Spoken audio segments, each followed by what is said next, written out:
Thank you for tuning in to another episode of Forgotten Gear Restorations. I'm illegally parked because I got to the kids' school a little too late, but this is a really beautiful Fender Blues Deluxe. Owner is noting some intermittent noise and some flickering of the pilot lamp. We're going to take care of all that stuff and then do a quick little walkthrough about the typical things that go wrong with these little guys. This one's, again, in gorgeous shape, so should be a fun little episode. As always, don't forget to like, subscribe, share, do the whole thing. Bye.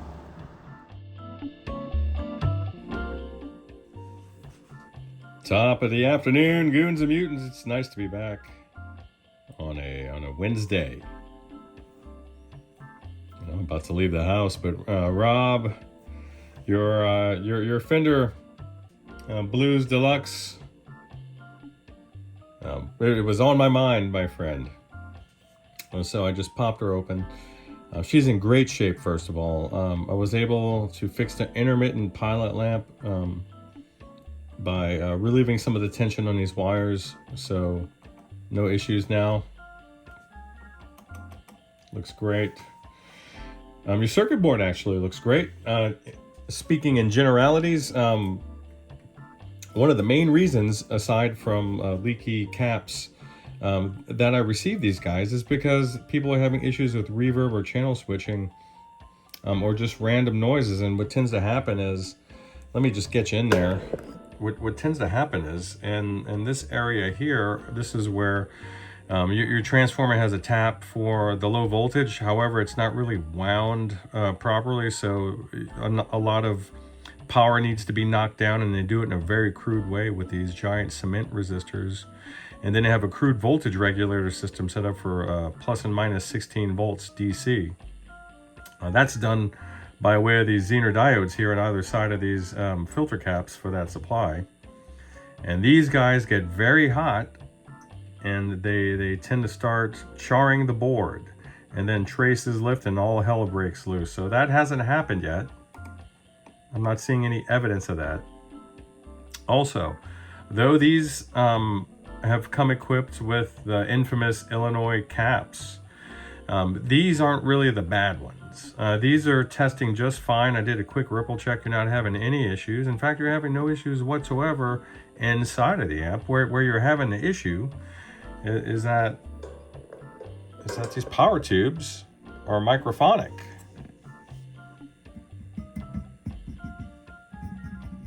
Getting a lot of noise, and during play it's aggravating.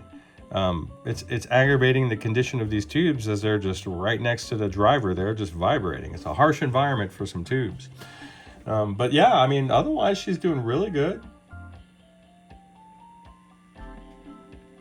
A low level of noise, which is nice.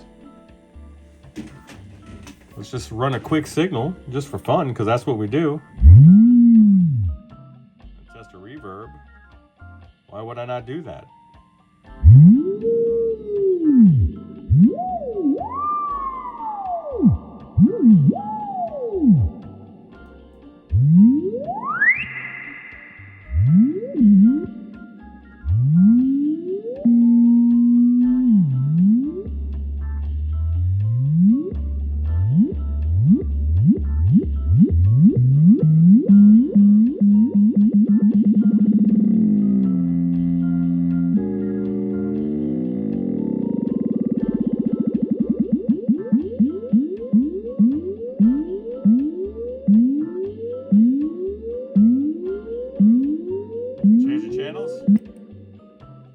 For some square wave here. She's gonna give it to us.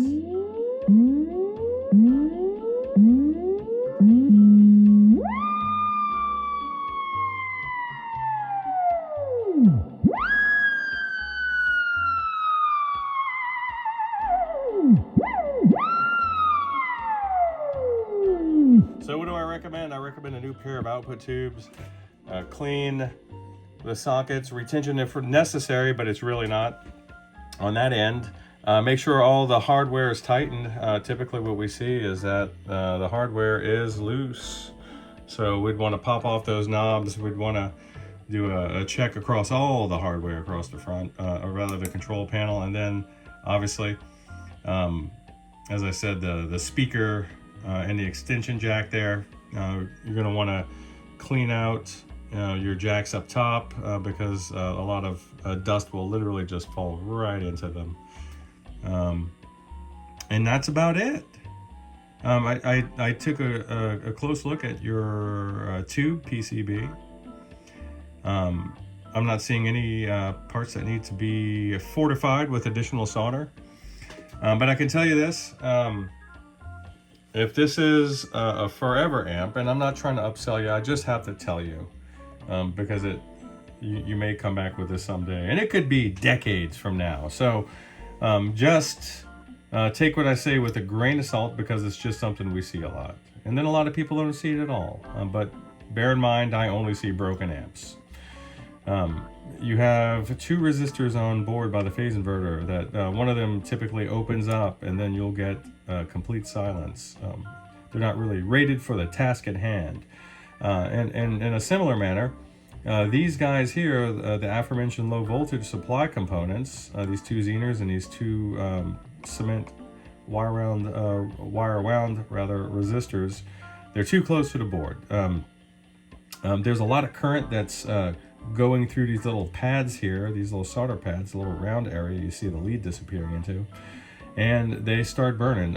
If one were to just throw these guys away and reinstall some new components with an air gap, that will allow greater room for heat dissipation via conduction on the exposed leads. So a bit of a heat sinking and air cooling effect will be happening simultaneously, and that's a beautiful thing. Also, over here in this part of the board is a resistor that's part of the foot switch supply there, or one of the power supply resistors. These tend to start burning the board as well, and this is something that we typically also replace in similar fashion, where we add an air gap to the new component, because these guys will burn here, and the burns here are much more complex to repair because the traces are even thinner than they are over by the low voltage supply, and they run quite a ways across the board. So jumpers are typically kind of an ugly affair. This is future stuff, so just keep that in mind. None of that's happening now. I'm not seeing any evidence of charring, so your mileage may vary. Another thing to look at when you get the new power tubes, if that's what you want to do, is break in this holy seal right there. This is your bias adjust trim pot, and I would certainly, I can tell you right now, you have not heard this thing the way it was meant to be heard, because the factory doesn't like headaches, and they want to reduce the odds of having repairs come back, or maybe a negative public sentiment regarding reliability. Though that's kind of laughable when you look at the stuff that's going on up there, but they typically bias these guys cold right out of the factory. So I would certainly move this into the appropriate range with a new pair of output tubes. These old Ruby tubes, as far as this tech is concerned, are at the end of their service life. They're still somewhat doing their job, but this is the main instigator of your issue there. Having resolved the issue with your pilot lamp, which is really just a strain relief type of a thing. So there you go. That's 8 minutes of hibbity-jibbity. That you probably didn't even need to hear. And then, since we're all into theoretical issues that could arise, another thing that we typically see, though I see it less for whatever reason, is that the speaker cables for these guys typically prove to be less than reliable. And if that breaks contact while there's a signal applied at the input, and that could even be internal noise, it doesn't have to be a guitar plugged in, then you could be looking at a catastrophic short, piercing the laminations of your output transformer. So that's just stuff that I have to tell you because I know. There's lightning strike probability that that will be an issue for you. However, a little greater odds that at some point your low voltage supply components up here will present an issue, and even greater odds than that that at some point these caps will begin leaking. Though I will say that these particular Illinois caps are good caps, typically. Your mileage may vary. See fine print for details and all that stuff. So I hope this finds you well. I'll get this over to you and get your thoughts. Bye.